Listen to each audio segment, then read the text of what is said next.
ഭയങ്കര ആനശല്യവും കൊച്ചുങ്ങളെ സ്കൂളിൽ വിടാനും ഒന്നിനും പറ്റത്തില്ല. സുഖമില്ലാതായത് തന്നെ കൊണ്ടുപോകാൻ പാടാണ് ഓരോരുത്തരെ. പുലിയും ആനയും കടുവയും എല്ലാം ഉണ്ട്.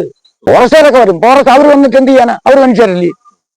അവരിപ്പോ രാത്രി 2 മണിക്കാ 3 മണിക്കാ നമ്മളൊന്ന് വിളിച്ച് അവർ വരും. അവർ വന്ന് എന്ത് ചെയ്യാൻ പറ്റും? ആനയെ മന്ത്രി ഇടപെട്ട് ഇതിനൊരു കർശനമായ ഒരു പരിഹാരം തന്നെ ഉണ്ടാക്കിയേ പറ്റൂ. പിന്നെ ഇവിടെ ആനശല്യം ഉണ്ട്. കൊച്ചുങ്ങളെ സ്കൂൾ തുറക്കാറായി. കുളിപ്പിപ്പുഴ റേഞ്ചിൽ നിന്ന് ഒരു ആട്ടോ വിട്ട് തന്നെങ്കിൽ വളരെ ഉപകാരമായിരുന്നു. കൊച്ചുങ്ങളെ വിടാനൊരു നിവൃത്തിയില്ല. നമസ്കാരം പ്രിയ സുഹൃത്തുക്കളെ, സുരേഷ് ക്ഷേത്രമാണ്. ഗ്രീൻ മീഡിയ ചാനലിന്റെ ഒരു വനക്കാഴ്ചയിലേക്ക് സ്വാഗതം. എന്നത്തെ പോലെ സുന്ദരമായ കാഴ്ചകൾക്കപ്പുറം ചില ജീവിത കാഴ്ചകൾ കൂടി നൽകുവാനാണ് ഞാൻ എത്തിയിരിക്കുന്നത്. ഞാനിപ്പോൾ നിൽക്കുന്ന മനോഹരമായ സ്ഥലത്താണ്. നിങ്ങൾ കാണുമ്പോൾ ഈറ്റക്കാടുകളും അതുപോലെ നിബിഡ വനമേഖലയൊക്കെയാണ്. കൊല്ലം കുളത്തൂപ്പുഴയിലെ മനോഹരമായ പ്രദേശം ഡാലിക്കരിക്കം. പക്ഷേ ഒരു പ്രശ്നമുണ്ട്. ഒരുപാട് വർഷങ്ങളായിട്ട് ഈ വനത്തിൽ നിന്നും പുറത്തുപോയി ജീവിക്കാൻ ആഗ്രഹിക്കുന്ന ഒരു കൂട്ടം വനവാസികൾ, ഒരിക്കലും അവർക്ക് ഇനി തുടർന്ന് ജീവിക്കാൻ പറ്റാത്തൊരവസ്ഥയാണ്. ആനയടക്കമുള്ള വന്യമൃഗങ്ങൾ മേയുന്ന സ്ഥലം. ഞാൻ നിൽക്കുന്നത് ഡാലിയിലെ ചതുപ്പ് എന്ന് പറയുന്ന, എപ്പോഴും ആളുകൾ കേട്ടുകൊണ്ടിരിക്കുന്ന, ആന ഇറങ്ങി ആൾക്കാരെ ഓടിക്കുകയും അല്ലെങ്കിൽ അപകടങ്ങൾ നേരിടുന്ന സ്ഥലവുമായ ചതുപ്പിലാണ്. ഞാനിപ്പോൾ നിൽക്കുമ്പോൾ തന്നെ ആ ശബ്ദങ്ങളൊക്കെ, മരങ്ങൾ ഒടിയുന്ന സൗണ്ടുകളൊക്കെ കേൾക്കാൻ പറ്റും. ഏതായാലും ഈ കാണുന്ന പ്രദേശം എന്ന് പറയുന്നത് അപ്പുറത്തോട്ട് ചതുപ്പുകളാണ്.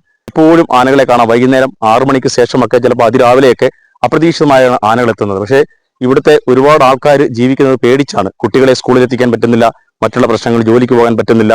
അവർ പറയുന്ന 15 ലക്ഷം രൂപ നൽകിയാൽ ഞങ്ങൾ പോകാം. കുറച്ചു പേരെ മാത്രമാണ് ഇപ്പോൾ ഇവിടുന്ന് പറഞ്ഞയച്ചിരിക്കുന്നത്. അതും ഇവിടെ വീടില്ലാതെ വസ്തു മാത്രമുള്ളവർ കൊടുത്തു എന്നുള്ള പരാതിയൊക്കെ ഉണ്ട്. അപ്പോൾ റവന്യൂ ഡിപ്പാർട്ട്മെന്റും ഫോറസ്റ്റ് ഡിപ്പാർട്ട്മെന്റും കൂടെ കൂട്ടമായി തീരുമാനിച്ചാൽ മാത്രമേ ഇതിനൊരു നടപടി ഉണ്ടാവൂ. റവന്യൂ ഡിപ്പാർട്ട്മെന്റിന്റെ മെല്ലെപ്പോക്കാണ് ഇതിന് തടസ്സമെന്നാണ് വനവാസികൾ പറയുന്നത്.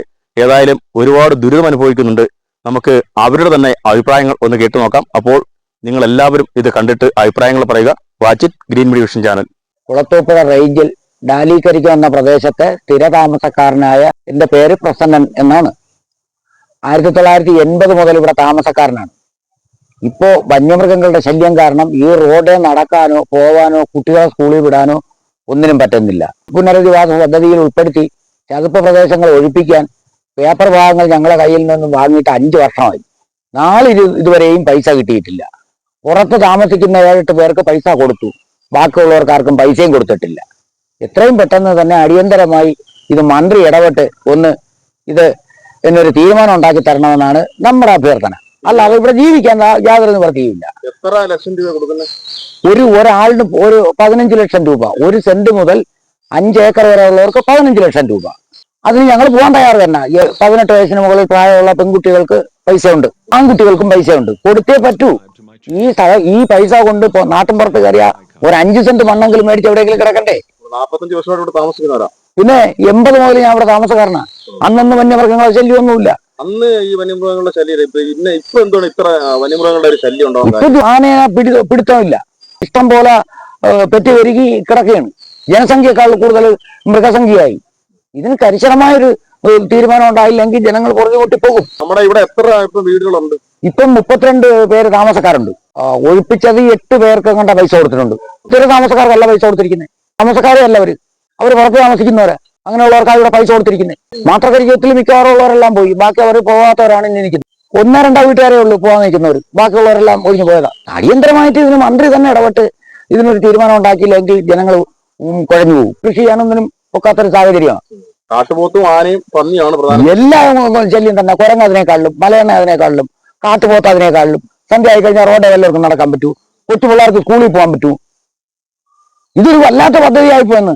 ഒന്നീ നമ്മളെ ഒഴിപ്പിക്കുക, അതല്ലെങ്കിൽ പുറത്ത് എവിടെയെങ്കിലും സ്ഥലം തന്നെങ്കിലും പറഞ്ഞുകൂടി. ജനങ്ങളെ ബുദ്ധിമുട്ടിപ്പിക്കുന്ന ഒരു പദ്ധതിയായി പോയി. പുലിയും ആനയും കടുവയും എല്ലാം ഉണ്ട്, ഇല്ലാത്തതൊന്നുമില്ല. രാത്രി എന്തെങ്കിലും പ്രശ്നം വിളിച്ചാൽ ഫോറസ്റ്റുകാർ വരത്തില്ലേ? ഫോറസ്റ്റുകാരൊക്കെ വരും. ഫോറസ്റ്റ് അവർ വന്നിട്ട് എന്ത് ചെയ്യാനാ? അവർ മനുഷ്യരല്ലേ? അവരിപ്പോ രാത്രി 2 മണിക്കാ 3 മണിക്കാ നമ്മളൊന്ന് വിളിച്ച് അവർ വരും. അവർ വന്ന് എന്ത് ചെയ്യാൻ പറ്റും ആനയെ? അല്ലെങ്കിൽ പുലിയെ എന്ത് ചെയ്യാൻ പറ്റും? എവിടുന്ന് എന്ത് ചെയ്താലും പോകത്തില്ല. ഇതിന് ചെയ്യേണ്ടതെന്ന് പറയണത് മന്ത്രി ഇടപെട്ട് ഇതിനൊരു കർശനമായ ഒരു പരിഹാരം തന്നെ ഉണ്ടാക്കിയേ പറ്റൂ. റവന്യൂക്കാർ ഒരു വിധത്തിൽ അവർക്ക് പേപ്പർ തരില്ല. റവന്യൂയുടെ ഭാഗത്ത് ഒരുപാട് തെറ്റുണ്ട്. എന്തൊക്കെ ചെയ്താലും റവന്യൂ പേപ്പർ തരില്ല. 60-ൽ പതിഞ്ഞ വസ്തുവിന് പട്ടയം ചോദിക്കുന്നത് ഞങ്ങൾ എവിടുന്നോട്ട് കൊടുക്കണം? റവന്യൂക്കാർ അവര് റെക്കോർഡ് നഷ്ടപ്പെട്ടു പോയെന്നാ പറയുന്നത്. റെക്കോർഡ് നഷ്ടപ്പെട്ടു പോയെങ്കിൽ അതിന് പകരം ബദൽ സംവിധാനം അവർ ചെയ്യണം. ഈ മന്ത്രിസഭ വന്നിട്ട് എത്ര പേരെ ഇവിടുന്ന് മാറ്റിയിട്ടുണ്ട്? ഈ മന്ത്രിസഭ വന്നിട്ട് ഇപ്പം 8 പേർക്ക് പൈസ കൊടുത്തിട്ടുണ്ട് ഡാലി ചതുപ്പില്. ബാക്കി മാട്ടക്കരിക്കോ മട്ടക്കരിക്കോ ഫുള്ള് ഒഴിപ്പിച്ചു. ആ തൊട്ടടുത്ത് കിടന്ന പ്രദേശം ഒഴിപ്പിക്കുമ്പോൾ ആ മൃഗങ്ങളും കൂടി നമ്മളെ കൊല്ലാൻ നിൽക്കുകയാണ്. അല്ലെങ്കിൽ അവരെ ഒഴിപ്പിക്കരുതായിരുന്നു. ഇത് അവരെ തൊട്ടടുത്ത് കിടന്ന പ്രദേശം ഒഴിവാക്കുകയും അതിന്റെ 1/2 കിലോമീറ്റർ വ്യത്യാസത്തിൽ കിടക്കുന്ന പ്രദേശങ്ങളാണ് ഇതെല്ലാം. കുറെ പേരെ ഒഴിവാക്കുകയും കുറെ പേരെ അവിടെ ഇട്ടേക്കുകയും ചെയ്യുകയും. ഇതെങ്ങനെ വിജയിക്കുമെന്നാ? ജനങ്ങൾ എന്ത് ചെയ്യണമെന്നാ? ആത്മഹത്യ ചെയ്യണോ? ഈ മെയിൻ റോഡിൽ നിന്ന് 2.5 കിലോമീറ്ററോളം ഉള്ളിൽ പോകണം ഈ പ്രദേശത്ത്, ആള് താമസിക്കുന്ന പ്രദേശത്ത്. പുറത്തുപോയെന്ന് ഒരു ആട്ടോ പോകണമെങ്കിൽ രൂപ 300 കൊടുക്കണം. രാത്രി എന്തെങ്കിലും അസുഖം വന്നാൽ പെട്ടു. എനിക്ക് തന്നെ വയ്യാതെ വന്നപ്പോഴത്തേക്ക്, അസുഖം വന്നപ്പോഴത്തേക്ക്, അറ്റാക്ക് വന്ന സമയത്ത് പാതിരാത്രി എത്ര പേരാണ് കൂട്ടിന് വന്നതെന്നറിയാം. അങ്ങനെ വലിയ വലിയ പ്രശ്നങ്ങൾ തന്നെ ഉണ്ട്. ഇത് മന്ത്രി ഇടപെട്ട് തന്നെ ഇതിന് ഒരു തീരുമാനം ഉണ്ടാക്കി തരണം. ശാശ്വത പരിഹാരം എന്ന് പറയുന്നത് ആളുകളെ മാറ്റി താമസിപ്പിക്കുക. അത്രേ നോക്കൂ. ആളുകളെ പൈസ കൊടുത്ത് എത്രയും പെട്ടെന്ന് അവരെ പുറത്താക്കുക. അല്ലെങ്കിൽ പുലിയും ആനയും കടുവയും പോത്തും. കൃഷി ചെയ്ത് ജീവിക്കാൻ പറ്റൂല.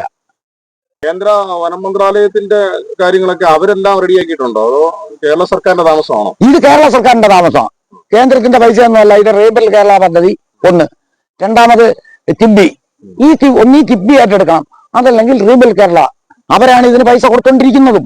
അവിടെ ആലിക്കാർക്ക് എന്തുകൊണ്ട് ഇത് ആവുന്നില്ല? എഗ്രിമെന്റ് വെച്ചിട്ട് വർഷം 5 ആയി. റോസ്മറ ഇപ്പോഴും പാടുന്നവർക്ക് പൈസ കൊടുത്ത് 1.5 കൊല്ലം ആയോളം അവരുടെ എഗ്രിമെന്റ് വെച്ചിട്ട്. 5 വർഷമായി ഞങ്ങൾ എഗ്രിമെന്റ് വെച്ചിട്ട് ഇന്ന് വരെ ഞങ്ങൾക്ക് പൈസയില്ല. 1960 മുതൽ 74 വരെ പട്ടയം കൊടുത്തിട്ടുള്ള ഭൂമിയേ ഉള്ളൂ. ഞാനിപ്പോ വീട് വാടകയ്ക്ക് എടുത്ത് അവിടെ നിന്ന് കളഞ്ഞിട്ട് പോവുകയാണ്. കാര്യം അവിടെ ജീവിക്കാൻ പറ്റത്തില്ല. ആളുകൾ ഓരോരുത്തർ കയറി പോയേ പറ്റൂ. ഞാനിപ്പോ തൊട്ടടുത്തൊരു 4 കിലോമീറ്റർ അകലെയാണ് ഒരു വീട് ഞാൻ വാടകയ്ക്ക് എടുത്തിരിക്കുന്നത്. 10,000 രൂപ അഡ്വാൻസ് കൊടുത്ത് മാസം 10,000-3,000 രൂപ വീട് വാടകയും കൊടുത്ത് പോയി കിടക്കാൻ കണക്കാക്കി പോവുകയാണ്. വനത്തിനുള്ളിൽ വനവിഭവങ്ങളെ ശേഖരിക്കാൻ ആൾക്കാർ പോകുന്നുണ്ടോ? വനവിഭവങ്ങളൊന്നും ശേഖരിക്കാനൊന്നും ഇപ്പൊ ആരും പോകുന്നില്ല. ഈ വന്യമൃഗങ്ങളുടെ ശല്യത്തിന്റെ ഇടയ്ക്ക് ആരാ പോയി ശേഖരിക്കാൻ പോണത്? ആന വെട്ടിക്കൊല്ലൂലി. 6 മണി കഴിഞ്ഞാൽ പിന്നെ ഈ റോഡേ ഒരു മനുഷ്യർക്കും പോകാൻ പറ്റത്തില്ല. പിന്നെ പോകണമെങ്കിൽ അത് അത്രയും ആരെങ്കിലും സുഖമില്ലാതെ കിടന്ന അത്രയും റിസ്ക് എടുത്ത് ആളുകളെല്ലാം കൂടെ ഒറ്റക്കെട്ടായിട്ട് വന്ന് ഒരാളിനെ കൊണ്ടുപോകാൻ 10 പേരെങ്കിലും കൂടെ വരണം. റവന്യൂക്കാർ ചെയ്യുന്ന കുറ്റം എന്ന് പറഞ്ഞാൽ ഭയങ്കരമായ കുറ്റമാണ്. അവരുടെ ഓഫീസുകളിൽ നിയമപരമായ രേഖകൾ ഉണ്ടായതിനൊക്കെ പോലും നമുക്ക് അവർ സർട്ടിഫിക്കറ്റുകൾ തരുന്നില്ല. പേപ്പർ ഭാഗങ്ങൾ കറണ്ട് ചെയ്ത് തരുന്നില്ല. മന്ത്രിക്ക് പ്രത്യേക നിവേദനം കൊടുത്തിട്ടുണ്ടോ? എത്രയെങ്കിലും പ്രാവശ്യം നിവേദനം കൊടുക്കുകയും എല്ലാം ചെയ്തിട്ടുണ്ട്. അതെല്ലാം അവര് ഡിവിഷൻ ഓഫീസിൽ അയച്ചിട്ടുണ്ടെന്നാ പറച്ചിൽ അത്രയും. പക്ഷെ ഇതുവരെ യാതൊരു പ്രയോജനം അത് ഉണ്ടായിട്ടില്ല. അലിക്കാർക്ക് റോസ് പോലെയൊക്കെ പൈസ കൊടുക്കുന്നല്ലോ. എന്തുകൊണ്ടാണ് ആലിക്കാർക്ക് പൈസ കൊടുക്കുന്നില്ല? 5 വർഷമായില്ലേ എഗ്രിമെന്റ് ഒപ്പിട്ട് വാങ്ങിയിട്ട്? ഞങ്ങൾ പോകാൻ തയ്യാറായി നിൽക്കുക. കിട്ടുന്നത് മതി, കളഞ്ഞിട്ട് പോവാ, ജീവനും കൊണ്ട് പോവാ. നമുക്ക് കൂലി വിലയ്ക്ക് പോയെങ്കിലും ജീവിക്കണ്ടേ? അല്ല പുരയിടത്ത് കൃഷി ചെയ്ത് ജീവിക്കാമെന്ന് ജന്മത്തും നടക്കില്ല. റവന്യൂക്കാർ വലിയ കുഴപ്പമാണ്. 5 കൊല്ലം കൊണ്ട് പുനലൂർ താലൂക്ക് ഓഫീസിൽ കയറി ഇറങ്ങുന്നവർക്ക് അറിയാവോ അതിന്റെ ബുദ്ധിമുട്ട്? കൊല്ലൂർ താലൂക്ക് ഓഫീസിൽ 5 വർഷമായിട്ടാണ് ഞങ്ങൾ ഇറങ്ങിക്കറിയാം. എന്റെ പേര് മഞ്ജു. ഞാൻ ഡാലി ചെറുപ്പിൽ താമസിക്കുന്നു. ആനശല്യവും കൊച്ചുങ്ങളെ സ്കൂളിൽ വിടാനും ഒന്നിനും പറ്റത്തില്ല. റോഡിൽ പോവാൻ തന്നെ പാടാൻ, സുഖമില്ലാതായ തന്നെ കൊണ്ടുപോകാൻ പാടാണ് ഓരോരുത്തരെ. 2 പേരും വിളിച്ചാൽ കയറി വരത്തില്ല. ആന വരുന്നുണ്ട്. ആന ഇപ്പോഴും നമ്മളെ അവിടെ നിൽപ്പുണ്ട്, മേളറ്റ കോങ്കലില്. അവിടെ തന്നെ നിൽക്കുകയാണ്. അവിടെ തോട്ടിലൊക്കെ മഴ പെയ്തുകൊണ്ട് വെള്ളമുണ്ട്. നമുക്ക് ഈ കുട്ടികളെ സ്കൂളിൽ കൊണ്ടുപോകാൻ ഭയങ്കര റിസ്ക് ആണല്ലേ? നേരത്തെ അങ്ങനെ തന്നെ. ഇപ്പോഴും ഒരാൾ മെനക്കെട്ടിരിക്കണം സ്കൂളിൽ പഠിക്കാൻ കൊണ്ടാക്കണമെങ്കിൽ. കാലത്ത് കൊണ്ടാക്കണം, പിന്നെ 3 മണിയാകുമ്പോൾ വിളിക്കാൻ പറയണം. ജോലിക്ക് ഒന്നിനും ഇറങ്ങി പോവാനും ഒക്കത്തില്ല. ആളെ കൊന്നായിരുന്നല്ല മണിയെന്നും പറഞ്ഞ്. എന്നിട്ടൊക്കെ എന്തായാലും ഒന്നും ആയില്ല. ഇത്ര ഇറക്കി വിടാൻ ആ താമസം ഇല്ലാത്ത സ്ഥലത്തെ ആൾക്കാരെല്ലാത്തിനും ഇറക്കി വിട്ടു. സ്ഥലം മാത്രമുള്ളവർ, താമസക്കാരെല്ലാം ഇവിടെ കിടക്കുന്നു. നമ്മൾ പേപ്പർ ചെയ്ത് അത് പോരാ ഇത് പോരാ നമ്മളെല്ലാം ശരിയാക്കി കൊടുത്തതാ. എഗ്രിമെന്റ് വരെ ഒപ്പിട്ട് കൊടുത്തതാണ്. പൈസക്കാരെ മാത്രം ഒഴിവാക്കി, താമസമല്ല, ദുരതാമസമല്ല, അവിടെ സ്ഥലം മാത്രമേ ഉള്ളൂ. സ്ഥലം ഉള്ളവരെ തന്നെയാണ് അവർ ഇറക്കി വിടുന്നത്. വീടൊന്നുമില്ല. അവര് റോഡിന് ഇക്കരെ താമസിക്കുന്ന താമസം, സ്ഥലം ചതുപ്പിനകത്ത് അവര് ഇറക്കി വിട്ടിട്ട് പാവപ്പെട്ടവർ ഇവിടെ താമസിക്കുന്നവർ കൊച്ചുങ്ങളെ കൊണ്ട് ഇവിടെ കിടക്കി. ആന വന്നാലെന്ത്, പുലി പിടിച്ചാലെന്ത്, അവർക്കൊന്നും അറിയണ്ട. ഒരു നേതാക്കളും ഇവിടെ കയറി വന്നിട്ടില്ല. ഇലക്ഷന് വരും. ഇലക്ഷനൊക്കെയുള്ള ഇലക്ഷൻ ആകുമ്പോഴത്തേക്ക് എല്ലാ വീട്ടിലും നമുക്ക് പെട്ടെന്ന് ശരിയാക്കി തരാന്ന് പറയുന്നത്. ഇനി ഇലക്ഷൻ അല്ല, എല്ലാരും വോട്ടിട്ട് കൊടുക്കാൻ പോകുന്നെന്ന് പറഞ്ഞു. ഇനി ഇപ്പൊ നമ്മളെ കയറാൻ പോവാൻ സ്ഥലങ്ങളില്ല. വില്ലേജ് ഓഫീസിൽ അവിടെ ഇവിടെ എല്ലാം കംപ്ലീറ്റ് സ്ഥലത്ത് നമ്മള് പോയിട്ട് എന്തായാലും നമുക്ക് അവര് ഇന്ന പേപ്പർ കൊണ്ടുവരാൻ ചെല്ലുമ്പോ ആ പേപ്പർ കൊണ്ട് ചെല്ലുമ്പോ അത് പോരാ, പിന്നെ വേറെ വേണോ. നമ്മൾ ഇനിയിപ്പോ വേറെ നമ്മളെ അമ്മ അച്ഛനൊക്കെ മരിച്ചുപോയില്ലേ, അവരുടെ പിന്നെ എന്തായിരുന്നു ചോദിക്കുന്നത്? ഇതിലെ കുറുക്ക് വഴിയാണ്, ഇതിലെ പോലും പോവാക്കത്തില്ല. അപ്പൊ ഒരു പെണ്ണിന് ഒറ്റയ്ക്ക് പോവാൻ വരാൻ പറ്റും? എനിക്ക് അനുഭവം ഉണ്ടായിരുന്നു. ഒറ്റയ്ക്ക് ഞാൻ പോകൂല, എനിക്ക് പേടിയാണ്. എല്ലാ മൃഗങ്ങളും ഉണ്ട്. ചിലപ്പം ആൾക്കാരെയും വിശ്വസിക്കാനൊന്നും ഒക്കത്തില്ല. ചൂടും പിടിച്ച് വരുന്നവരെയൊന്നും നമുക്ക് വിശ്വസിക്കാം. അപ്പൊ ഞങ്ങൾ ഒറ്റയ്ക്ക് കയറി പോകും. എനിക്ക് ഒറ്റയ്ക്ക് പോകാൻ വയ്യാത്തോണ്ടാ ഞാൻ കൊച്ചിനെ വിളിച്ചു വരുത്തിയത്. ഞാൻ ഡാലി താമസിക്കുന്നു. പിന്നെ ഇവിടെ ആനശല്യമുണ്ട്. കൊച്ചുങ്ങളെ സ്കൂൾ തുറക്കാറായി. കുളിപ്പിപ്പുഴ റേഞ്ചിൽ നിന്ന് ഒരു ആട്ടോ വിട്ട് തന്നെങ്കിൽ വളരെ ഉപകാരമായിരുന്നു. കൊച്ചുങ്ങളെ വിടാനൊരു നിവൃത്തിയില്ല. ഫോറസ്റ്റുകാരായാലും റേഞ്ച് ഓഫീസറായാലും DFO ആയാലും ഇത് നമ്മൾ ഈ സംസാരിക്കുന്ന ഒന്ന് പിന്നെ കേട്ട് നമുക്കൊരു കുട്ടികളെ കൊണ്ടുപോകാനുള്ള ഒരു സൗകര്യം ഒപ്പിച്ചു തന്നെങ്കിൽ വളരെ ഉപകാരമായിരുന്നു. ഇപ്പം എന്ന് പോകും നമുക്ക് അറിയത്തില്ല. പക്ഷെ എങ്കിലും ഒരു കുട്ടികളെ കൊണ്ടുപോകാൻ ഒരു നിവൃത്തി ഇല്ലാത്തത് കൊണ്ട് പറയുക, എന്റെ പൊന്നു സാറന്മാരെ ഒരു ആട്ടോ കിട്ടിയായിരുന്നെങ്കിൽ വളരെ ഉപകാരമായിരുന്നു. എന്റെ കൊച്ചുങ്ങളെ നമ്മൾ 10-20 കുട്ടികൾ ഡാലി ചതുപ്പിൽ താമസമുണ്ട്. സ്കൂളിൽ പോകുന്ന കുട്ടികളാണ്. അവരെ കൊണ്ടുപോകാൻ ഒരു ആട്ടോ വിട്ട് തന്നെങ്കിൽ വളരെ ഉപകാരമായിരുന്നു. ആന ഇന്നലെ ഉണ്ടായിരുന്നു. ഉണ്ട്. നമ്മളെ ഈ തടത്തിലും ഉണ്ട്, സന്ധ്യ ആയാലും ഉണ്ട്. എങ്കിലും പിന്നെ നമുക്ക് സ്കൂൾ കുട്ടികളെ കൊണ്ടുപോകാനുള്ളൊരു സംവിധാനം ഒപ്പിച്ച് തന്നെങ്കിൽ വളരെ ഉപകാരമായിരുന്നു. പിന്നെ ഈ എർത്ത് ശരിയാക്കി തന്നായിരുന്നെങ്കിലും വളരെ ഉപകാരമായിരുന്നു.